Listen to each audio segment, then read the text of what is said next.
Hi, welcome to Foxy Little Nuggets, where we rifle around all the waste of the day and try to celebrate or separate the wheat from the chaff. And then we publish the chaff. The first story we got, there's great stories, but I want to talk about the FIFA Palace coup, as it's currently being called. Gianni Infantino, as we know, is facing an extraordinary international rebellion, with the leaders of both, or all of, UEFA, CONCACAF, and the Asian Football Confederation, all reportedly joining forces to have him removed as president of FIFA, because they think, as many people do, that he's a little bit corrupt. Say it ain't so.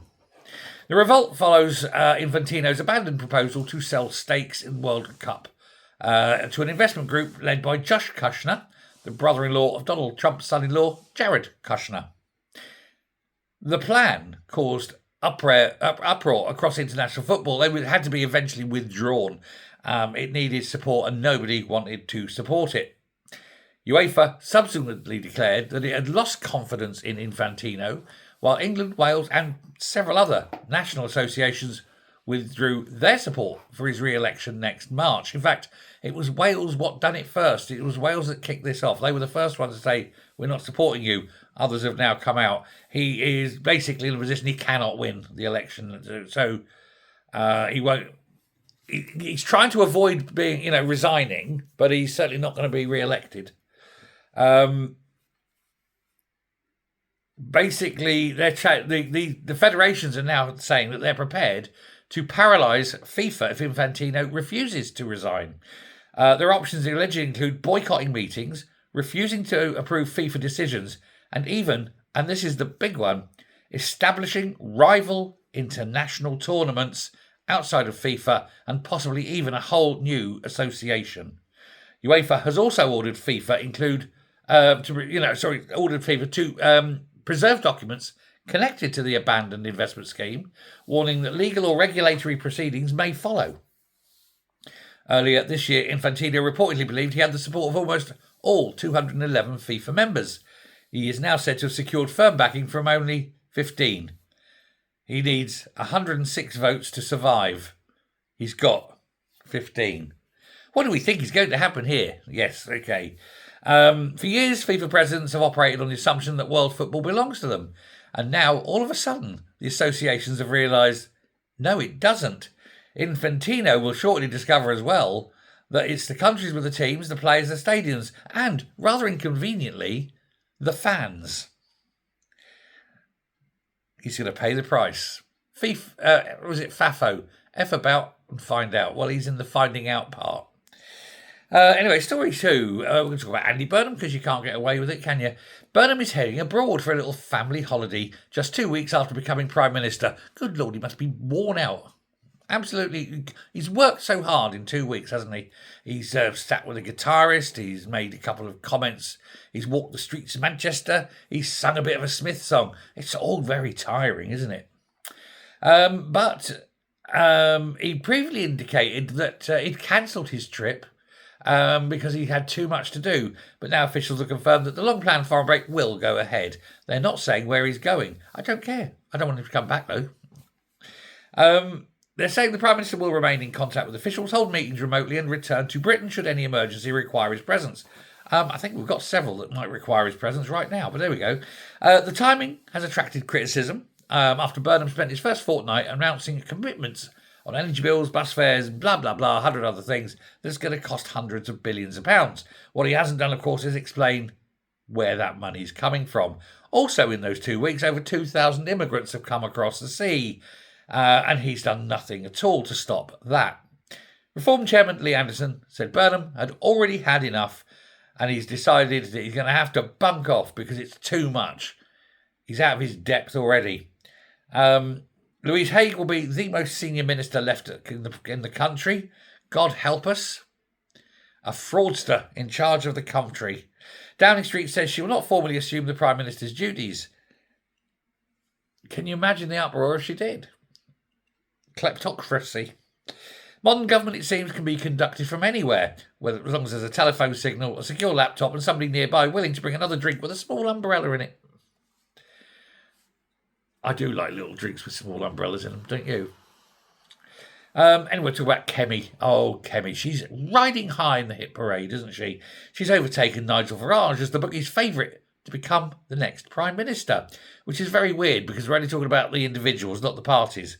So she'd actually have to do something with the Tory party. But ho-ho.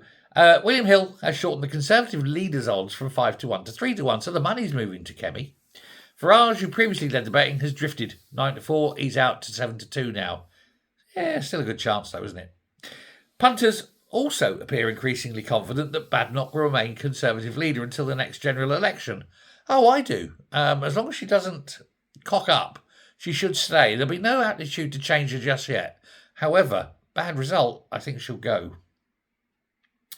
Only a year ago, the bookies regarded Farage's continued leadership as almost as certain. He's now being offered 6-4 to be replaced before Christmas.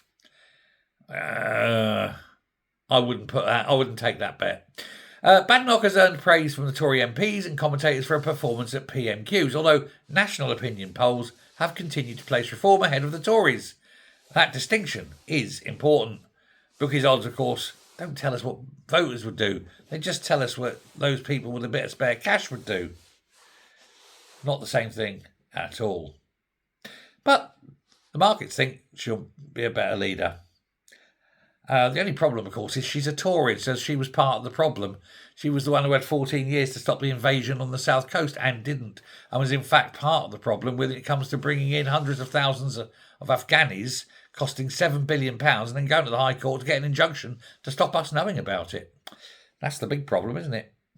Anyway, fourth story. Oh, we're going to go north. I love this story. I absolutely love this story. Do hit subscribe because these do take a long time and it's nice to have a bit of a reward for it. And I'd love to get this channel up to 10,000, by the way. We're not far off, on 6,000, nearly 7,000. So it won't take long to get to 10.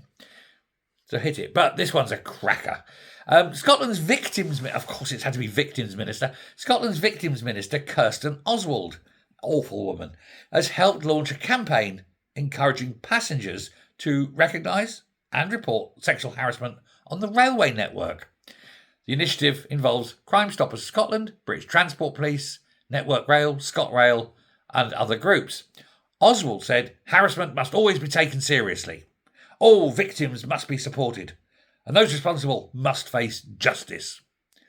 These, of course, are admirable principles and ones I think we can all get behind. Absolutely. No problem at all. Unfortunately, for the minister at least, critics have recalled her, should we say, alleged handling of a sexual harassment complaint within the SNP. This was where Oswald was accused of threatening disciplinary action against a staff member who complained of unwanted touching by former SNP MP Patrick Grady, the toucher-upper of other people's children. Now, this was a young man, a staffer, volunteer, touched up allegedly by Patrick Grady. Oh no, I can say this. He got a suspension from Parliament. Touched up by Patrick Grady. He complained and then he was victimised and bullied. The parliamentary complaint against Grady was subsequently upheld and he was suspended from the House of Commons. The complainant later accused the SNP of mishandling the affair, of locking him out of work emails and making his life a living hell. So the victim is victimised. The victim is punished. Meanwhile, the toucher-upper of other people's children, Patrick Grady, is later welcomed back into the SNP. But then we all know what the P stands for in SNP, don't we, children? PDFs. So the campaign's message could hardly be clearer. Report inappropriate behaviour, support the complainant and take decisive action unless it's involving someone from the SNP, in which case, well, bully the complainant. A weird way of dealing with things, but that's Kirsten Oswald. We have an and finally, and this is a lovely one, and it's about a wonderful dog. His name is Davey. He's a Springer Spaniel, and he was once surrendered to a rescue centre because owners found his boundless energy impossible to manage. I've got a Carver-poo. Boink, boink, boink, boink. I can understand. Springers are just the same. Bonkers dogs. Fortunately, though, firefighters recognised that what appeared to be uncontrollable chaos in an ordinary home was exactly the sort of quality required in an international search and rescue dog, and so he was rescued himself from the home. He was then trained. He was a body locator, so people trapped after disasters such as earthquakes and so forth. He went on to serve during rescue operations in Turkey, Morocco, Venezuela. He's been all over the world. His achievements earned him International Search and Rescue Dog of the Year. This is a little Springer who was abandoned by its owners. And now, at 9 years old, Davey has retired and will live with his handler's family while serving as an ambassador for the Dogs Trust. Isn't that wonderful? And it goes to show that just because you're different doesn't mean you're not useful. It's a heartening reminder that the characteristic which makes somebody's life difficult in one situation can save a life in another. So well done to Davey. He was never a badly behaved dog. He was just a dog in the wrong job. It's great. And on that little encouraging and very nice note, I think, those were today's Foxy Little Nuggets. I wish you all goodbye. Speak to you later. And as I said earlier, do please hit the subscribe button. Love to get to 10,000. Nearly there. You're all wonderful. Bye.